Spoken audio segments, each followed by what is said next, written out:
Probably 6 to 12 months into doing the podcast, Eric and I talked about doing city specific episodes of the show where we would try to pull in 6 to even 12 different voices on a city to get a better sense of what's going on there and not just have these one-off stories from an investor in a city or a founder in a city, but really try to get a holistic look at what's going on. And we realized that audio is not a great medium to have that many voices and not be able to add additional context. Sure, you could use their name and talk about them a little bit, but sometimes voices meld together and it'd just be hard for the listener to tell what was going on. We realized that it should really be a film if we wanted to do that. But we didn't have any film talent or equipment. So we just kind of put it on the shelf for a while. Then through a program with Ohio State University, they had an internship program with their athletic department, trying to get their student athletes jobs and internships for the summer so they can get some real world experience before they go into the job force someday. And we had the opportunity to interview a student on the volleyball team who was an aspiring filmmaker. And so we had a job description out for a media intern. He looked at that, he liked it, and we brought him in for the summer and figured, okay, this is kind of our chance to do this city concept we were talking about, but we'll do a 20 to 30 minute prototype of what it could look like. And then maybe we can take that to go out and get some funding and get someone who can really do this thing in earnest. But through the course of the summer, this intern, Kyle Skinner, our director, just did an incredible job of doing a ton of great filming. We didn't lose any of the video. We didn't lose any audio. He did a ton of great B-roll. He had a drone for the summer. And so what was a 20 to 30 minute prototype that we were looking for turned into a full length feature just because we thought, well, we have the film. Why not try to make this? The reason that we picked Columbus to do this film should be fairly obvious. I mean, I lived here. Our interns were here. Eric was in Cincinnati, so it was the toughest for him. But because we were already on the ground here and I had a lot of the relationships in town for who you'd want to talk to in a film like this, we said, let's just do Columbus. And so I reached out to probably more than a dozen, probably 15 or 16 individuals in town that I've had a relationship with for a while in the startup community and asked them if they'd be willing to do a 20 to 30 minute interview for this film. And I was surprised that they all got back to me pretty quickly. They all said yes.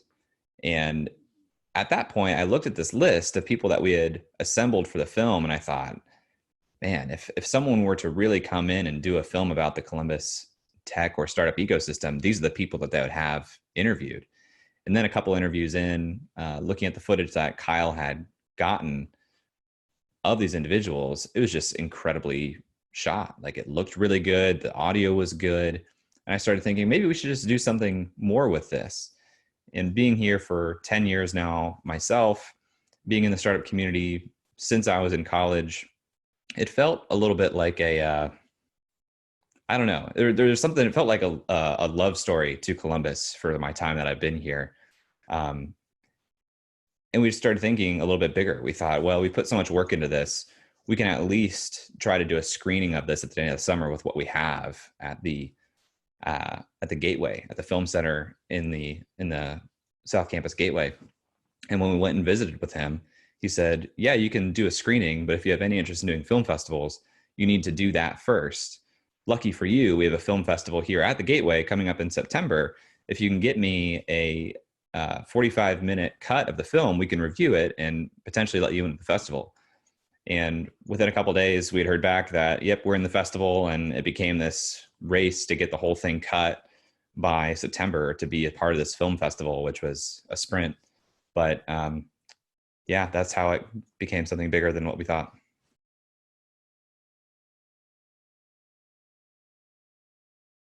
When it came to the cast, we really started from two standpoints. One of them being, who do I already know well that I think will dedicate time to doing this? And the other one was a little bit more intentional, which it should be when it comes to a cast, thinking through, what does this person provide to the story that's different than this person? We started to realize, okay, we've got 16 interviews recorded now, And we've already told this story. So even though we would love to talk to this person also, they're not really going to give us different information about the history of Columbus or about the venture scene than this person we already interviewed. And so casting, we did a pretty good job, I think, of getting some functional differences.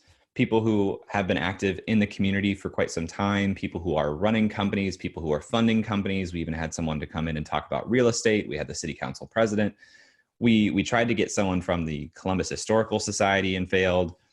But because I didn't know how big this is going to be, I probably got a little lazy in terms of outreach and getting different, more diverse perspectives. Specifically, I wish we would have interviewed more women, and I could have done a better job of doing casting for that. But it started off with functional expertise more than anything else. Who could tell the most full story about the history of the startup community, or about this aspect of the venture ecosystem, or who's a founder who's had an experience that wasn't positive.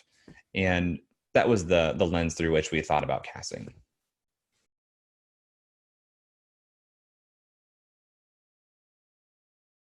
Narration is one of the elements of the film we got the most feedback on. There were some people who watched it and felt strongly that there should have been a narrator. We talked about having a narrator all throughout the film. And ultimately, the decision that I made was I didn't actually want to be a part of the film. I didn't want to be interviewed. I didn't want it to seem like the story of this film is exactly this, and I'm going to read out my interpretation of everything, even though that might have been more compelling and more common from the style of telling a story. I was approaching it much more as I want to just lay out all the perspectives and all the facts and let the viewer come to their own conclusions. And in so doing that, I thought the best way to fill in some gaps and move the story along was to share some facts, some context on title cards about things like Jobs Ohio and the Third Frontier program, for example. So those title cards that you see in the film are our narrator as opposed to me. Now, you could also argue that by virtue of producing the film, I'm telling a story that I want to tell anyway. And you're probably right. So could we have had a narrator and done it effectively? Probably. Would a more experienced set of filmmakers do that? Probably. Would I do that differently if I were to remake the film today? Probably.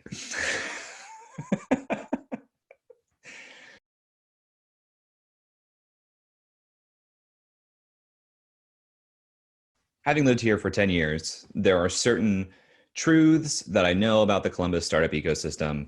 There are certain opinions that certainly I hold because I'm a human, and that other people in the community hold. And what I really wanted to do was make sure that I told as full of a story as I could about the divergent opinions that people in the city have about different elements of the startup ecosystem, whether that's the venture capital landscape or the community landscape, but that's inherently sort of a political discussion. And so what was most important to me was finding a way to get those perspectives on film, knowing that there's not much incentive for someone to share a negative opinion in an interview for a documentary that's not necessarily going to help them in some way. And also, if there was a negative opinion about individuals or organizations, I also wanted to make sure that I gave those organizations a chance to address any negative feedback head on, which meant getting interviews with those folks and then also asking tough questions in those interviews to get them to address it. And then after I had all of those elements, you have to then be able to put them into the film in a way that seems fair and isn't leading with an opinion.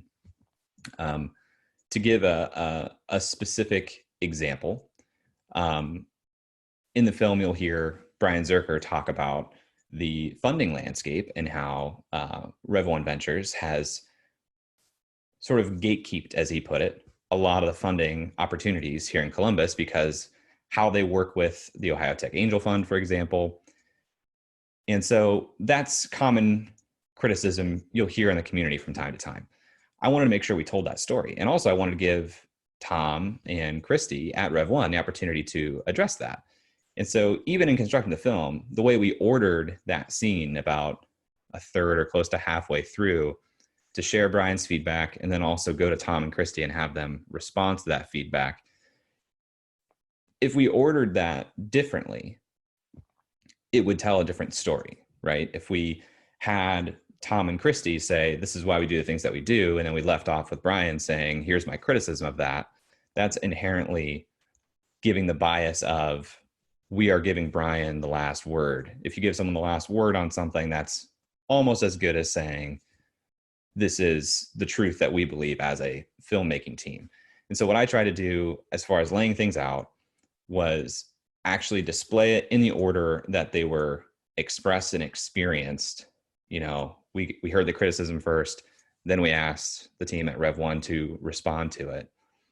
And also in the scenes that are sharing criticism, we didn't want to have a lot of cuts to make the viewer think that we were constructing a narrative that wasn't actually being said. We left those critical takes to be longer and more full, so it's clear that we weren't just taking liberties with the editing to say, this is the story we want to tell, and we're going to make a bunch of edits in the talk that we were given to tell that story.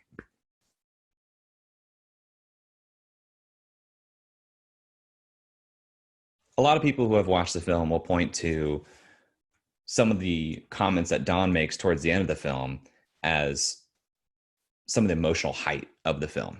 Her saying that she felt like she wasn't necessarily respected and that she didn't get the funding opportunities that she thought she deserved, or even once she did get funding from a lot of the players in town, that she didn't get the support that she expected afterwards. We got a lot of feedback at the screening of the film at Film Festival of Columbus and afterwards that people resonated with that. A lot of people said, I'm glad you kept that in. I'm glad you shared that because that was my experience also. And, you know, we wanted to make sure we got that. Now, when we casted Dawn, we didn't cast her for that purpose. Actually, that came from a suggestion from Dan. We were talking with Dan Rockwell after the interview, and we were asking him who else we should talk to that can give perspectives of a founder. He works with Dawn very closely on PopCom, and he said, you talk to Dawn. She actually was in the same building as him when we did that interview. So I emailed her, and she said, happy to do an interview, but I don't have a lot of positive things to say about the Columbus startup ecosystem. And I said, that's fine. And in fact, that's great. Let's get a different perspective in here. Because again, there isn't a ton of incentive for people to go on the record and be critical of a place where they think they're going to be living for years, especially if people in authority that make a lot of decisions and will also probably be here for years. So I have a lot of respect and appreciation for Dawn for sharing her story, even if it isn't the positive, rosy look of that. You know, some of the other conflict that you see in the film is, again, some of this criticism of even the state infrastructure that leads to how third frontier funding is granted or not granted.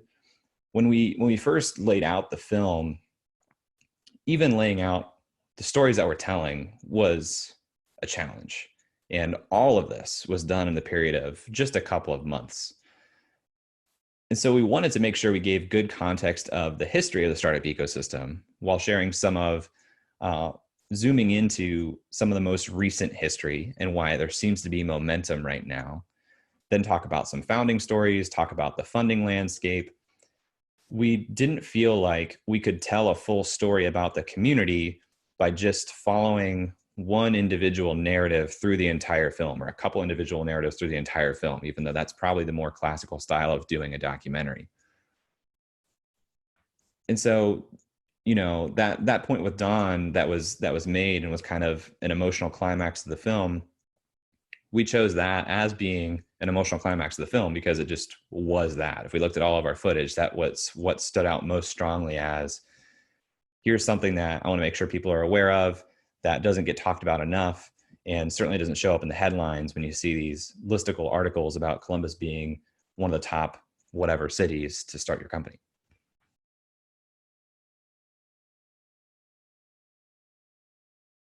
Leading up to the premiere, I was probably more anxious than I've been in recent memory. Um, it may not be obvious, but it's worth saying again. This whole film happened in the span of about 4 months. Our intern started at the beginning of June. We started filming in June. We were filming until almost mid-July. And then we were in post-production until we delivered the final version of our film at Film Festival of Columbus on September 12th. So this is a very abbreviated schedule of everything from interviewing to post-production to showing the film publicly. And honestly, the biggest thing that I was afraid of was that people in the film wouldn't be happy with how they were portrayed. That was my biggest anxiety of the whole thing. I mean, there's the obvious pressure of just getting the thing done, because the film wasn't done until I got it on a flash drive from Kyle the morning of the 12th and took it over to the gateway and said, all right, I guess we're done now. And in a lot of ways, it could never be done. We could still be working on that. But my biggest fear was these, I think it turned into 20 something odd people that I interviewed, most of whom, almost all of whom I've known for years and are people I would consider to be friends.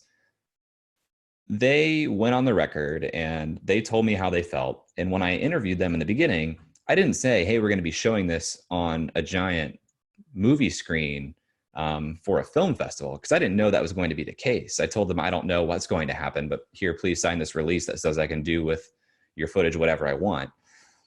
I just wanted people to feel like they were given a fair chance and portrayed fairly.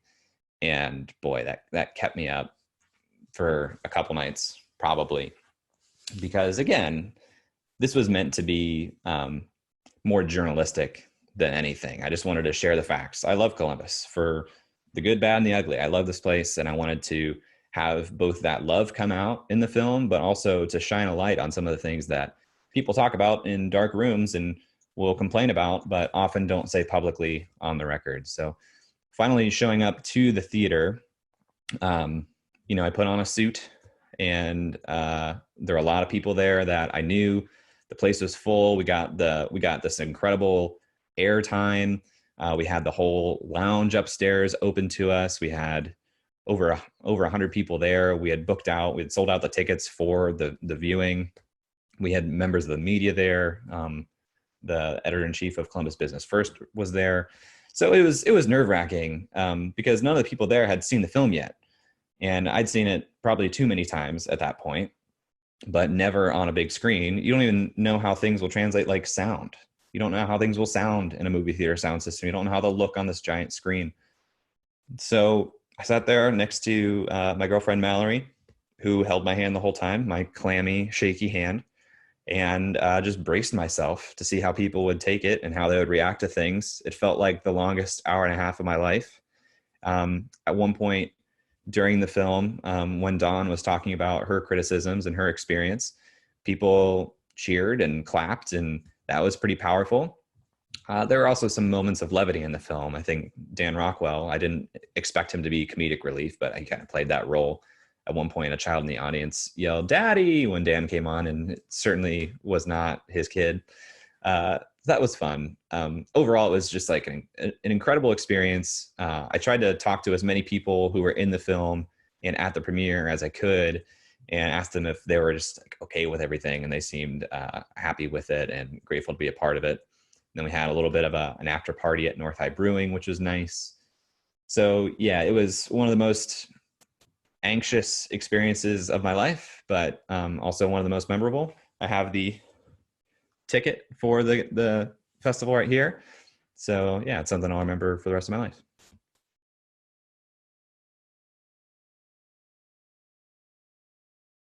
Being accepted into the Film Festival of Columbus was awesome. I was probably a little overconfident about it going in, and I was grateful to be a part of it. We won an award, which also was pretty special. You know, winning Best Ohio Feature was great. And I said, you know what, Eric, Kyle, let's submit to a bunch of other film festivals. And for the next, I don't know, 6 months, we got systematically rejected from just about every film festival that we entered into, other than the Columbus International Film Festival, which we just aired in. So, in retrospect, being accepted into a festival on a 45-minute cut that was far from complete and far from perfect is an incredible opportunity that I will no longer take for granted. The film festival circuit is very difficult, and I'm grateful to be given an opportunity to air it there in the Gateway with a ton of our friends and peers. But yeah, a lot harder than I realized.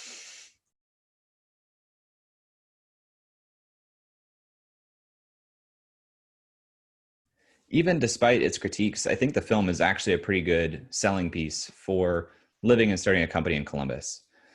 I hope that people who live in Columbus watch the film, appreciate it, feel proud to be here and to be building a company here.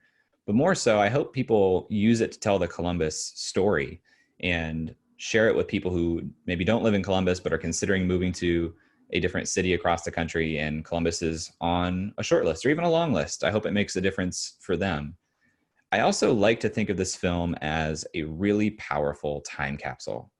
I think I'm most excited for 10 years from now, 15 years from now, when people look back on this film and can't believe how different things are.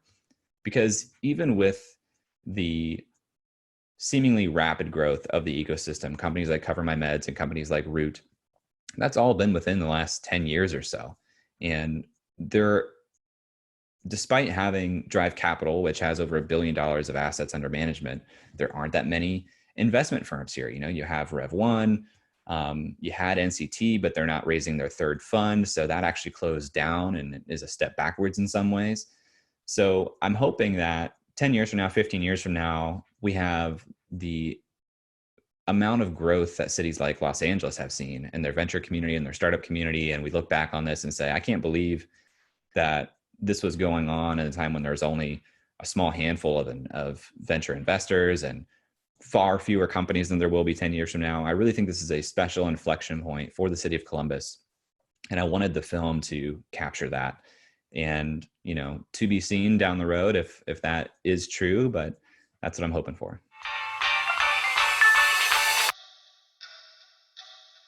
Woo!